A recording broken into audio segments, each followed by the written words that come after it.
Rahim I am Professor Abid Umar from Grip institute Multan. देखो बेटा, हम ट्रांसपोर्टेशन इन प्लांट का यूनिट जो है बेटा वो स्टडी कर रहे थे। आज का हमारा जो टॉपिक है वो है फूड ट्रांसलोकेशन। आप जानते हो कि फूड ट्रांसलोकेशन जो होती है ये फ्लोइम में होती है, ऐसी है ना। ये फ्लोइम का बेसिक स्ट्रक्चर दिखाया गया है कि फ्लोइम के पास जो है बेटा वो पोरस कंटेनिंग पार्ट होते हैं। ये जो आपको दिखाई दे रहा है ये इसका ये कहलाती है सीव प्लेट, ठीक है ना। इसमें सीव का मतलब होता है पोरस, ये पोरस पार्ट होता है, ठीक है ना। ये आपको दिखाई दे रही है ये ट्यूब है, इसको सीव एलिमेंट भी कहा जाता है और सीव सेल भी कहा जाता है, ठीक है ना, क्योंकि ये ट्यूब की फॉर्म में होते हैं। इसके साथ जो है बेटा इसके हेल्पर सेल्स होते हैं जिनको कंपेनियन सेल कहा जाता है। कंपेनियन सेल फ्लोइम सेल्स को बेटा एटीपी भी देता है और प्रोटीन भी प्रोवाइड करता है, ठीक है ना। तो ये एनर्जी जो है ये प्रोवाइड करने वाले नेबरिंग सेल होते हैं।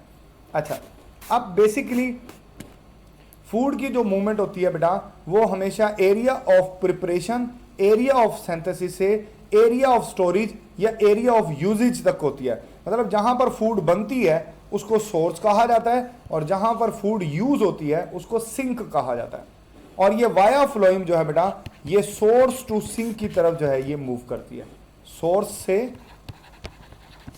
सिंक की तरफ जो मूवमेंट होती है इसकी हमेशा, ठीक है ना। बात का ऐसा होता है कि कुछ चीज़ें जैसे कि बीट है, पहले वो जो है बेटा वो सिंक होती है जब वो खाना स्टोर कर रही होती है तो वो सिंक होती है, लेकिन जब वो खाना स्टोर कर लेती है फिर वो स्टोर खाना प्रोवाइड करती है तो वो दूसरे सीजन में सोर्स बन जाती है। ये बात भी आपने अपने जहन में रखनी है, ठीक हो गया। उसके बाद फूड कैसे मूव करते हैं इसके बारे में दो तरह के कॉन्सेप्ट हैं, एक एक्टिव थ्योरीज भी है और पैसिव थ्योरी भी है। वन बाय वन हम इसको जो है बेटा वो डिस्कस करेंगे। चल, सबसे पहले तो ये हनी ड्यू क्या होता है। ये एक जो है बेटा हनी ड्यू क्या होता है।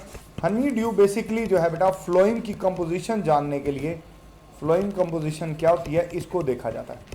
देखें, एक एनिमल होता है उसको कहते हैं एफिड।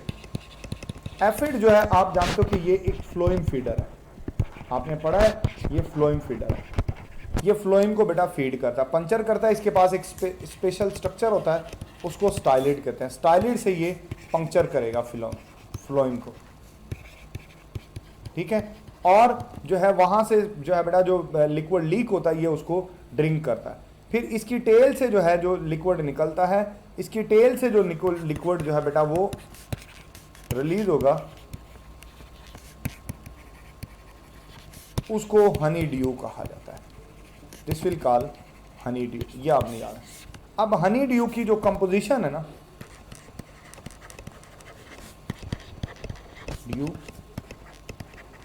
जो कंपोजिशन होती है वो बड़ी इंपॉर्टेंट है। इसमें जो है बेटा 15 या यूँ ले लें 10 to 25% जो है वो ड्राई मैटर होता है, बाकी सारा लिक्विड यानी मोस्टली वाटर होगा, ठीक हो गया। मतलब 75 to 90 वो लिक्विड का पार्ट होता है, 10 to 25% इसमें ड्राई मैटर होता है।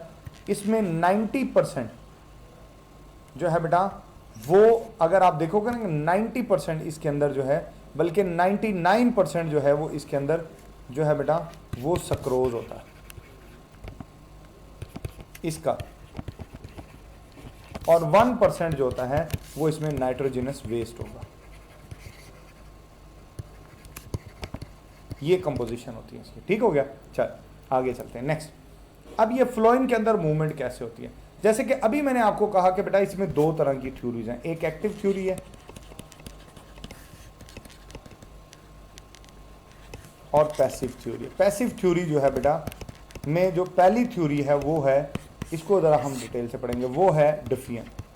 अब डिफियन की वजह से अगर फ्लोइम में फूड मूव करती है तो उसको देखते हैं।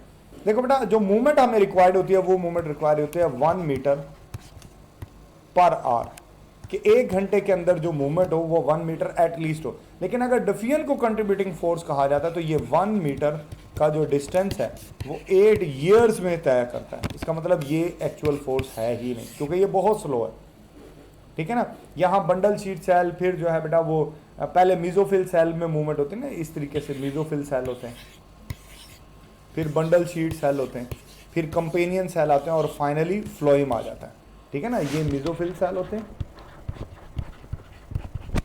फिर बंडल शीट सेल आते हैं, फिर कंपेनियन सेल आते हैं, और फाइनली फ्लोइंग के अंदर ये मूवमेंट होती है। इनके दरमियान में बाकायदा प्लाज्मोडेस्मेटास पाए जाते हैं, है ना, बाकायदा प्लाज्मोडेस्मेटा होते हैं जिनके थ्रू जो है बेटा ये एक सेल से दूसरे सेल में ट्रैवलिंग करते हैं। ये मूवमेंट होती है क्योंकि फोटोसिंथेसिस जो है बेटा वहाँ प्रिपरेशन होती है और फाइनली इसने फ्लोइंग में जाना होता है। चल अब प्रेशर फ्लो थ्योरी अर्नस्ट मंच ने बेटा पेश की थी। ये मेन जो है बेटा वो थ्योरी होती है। इस थ्योरी के बेसिकली 6 पॉइंट होता है। पहला पॉइंट क्या होता है इसका? इस थ्योरी का पहला पॉइंट है कि ग्लूकोज बनेगा, इसमें से कुछ ग्लूकोज रेस्पिरेशन में यूज हो जाएगा, रिमेनिंग जो है बेटा वो कन्वर्ट हो जाएगा सक्रोज। ठीक है ना, ये पहला स्टेप है कि रिमेनिंग सक्रोज के अंदर बदल जाएगा। अब दूसरे स्टेप में ये होता है कि ये सक्रोज में जब ये बदलेगा ये 2 to 3 सेल्स डिस्टेंस ट्रेवल करेगा। ठीक है, इसमें ये एपोप्लास्ट पाथवे भी अडॉप्ट करेगा और सिम्प्लास्ट भी करेगा। ठीक है, एपोप्लास्ट भी करेगा और सिम्प्लास्ट भी करेगा। तीसरे स्टेप में क्या होगा कि ये बेटा जो है ये आ जाएगा 3 से 4 सेल क्रॉस करके ये आ जाएगा फ्लोएम में। फ्लोएम में आने से क्या होगा कि इसका जो वाटर पोटेंशियल है वो डिक्रीज कर जाएगा। वाटर पोटेंशियल डिक्रीज कर देगा। जैसे ही वाटर पोटेंशियल डिक्रीज करेगा बेटा जो है चौथे स्टेप में जाइलम से वाटर जो है मूव इनटू फ्लोएम। फ्लोएम में वाटर आने से क्या होगा कि हाइड्रोस्टैटिक प्रेशर जो है बेटे वो बढ़ जाएगा और यही प्रेशर जो है बेटा वो सबब बनेगा, इसको सोर्स से लेकर जाएगा और सिंक की तरफ पहुंचा देगा। फिर जब ये सिंक में पहुंचेगा, in sink sucrose absorb into sink, जो कि कोई फ्रूट हो सकता है। ठीक है, सिंक में हो जाएगा तो उससे क्या होगा कि सक्रोज के निकल जाने से इसका वाटर पोटेंशियल जो है बेटा वो क्या होगा, वो इंक्रीज कर जाएगा। ठीक है, इंक्रीज करने से वाटर जो है बेटा मूव रिटर्न्स टू जाइलम, वो जाइलम में चला जाएगा। मैं दिखाता हूं आपको, देखें, ये देखें, ये तीसरे स्टेप के अंदर जब यहां पर सक्रोज आता है तो वाटर पोटेंशियल बढ़ता है। तो ये देखें पानी आ रहा है, ये पानी की वजह से ही मूवमेंट हो रही है नीचे की तरफ, है ना, नीचे की तरफ जाएंगे। ये चला गया, सक्रोज इधर चला गया, ये देख लें वाटर 5वें स्टेप के अंदर वाटर वापस आ जाता है। ये चौथे स्टेप में वाटर यहां जाता है।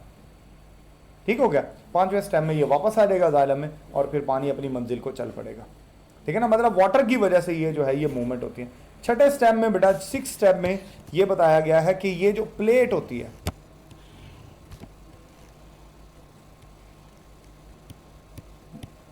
ये जो सी प्लेट होती है ये पोरस होती है, इसमें पोर्स होते हैं। ठीक हो गया, पोर्स होने की वजह से ये बेटा प्रेशर ज्यादा जनरेट हो, इसके लिए जो है पता क्या करती है, ये सक्रोज को ड्रॉप बाय ड्रॉप नहीं नीचे गिराती, ड्रॉप बाय ड्रॉप नहीं गिराती, बल्कि सक्रोज को पहले ऊपर इकट्ठा किया जाता है काफी सारा, ताकि इससे पोटेंशियल के अंदर इतना फर्क पड़ जाए कि ज्यादा क्वांटिटी में वाटर आए। जब ज्यादा क्वांटिटी में वाटर आएगा तो हाइड्रोस्टैटिक प्रेशर ज्यादा बिल्टअप होगा और वो प्रेशर जल्दी इसको जो है बेटा वो पुश करेगा, ये जल्दी जो है ये अपना डिस्टेंस जो है ये ट्रैवल कर लेगा। तो दैट्स वाई ये प्लेट के ऊपर अकोमोडेशन है। 6 स्टेप यहाँ पर हमारा ये टॉपिक मुकम्मल हो गया है। आपके जहन में कोई कन्फ्यूजन हो, कोई मसला मसाइल हो तो आप मुझसे ज़रूर डिस्कस कीजिएगा। अपना ख्याल रखिएगा। थैंक यू, अल्लाह हाफिज़।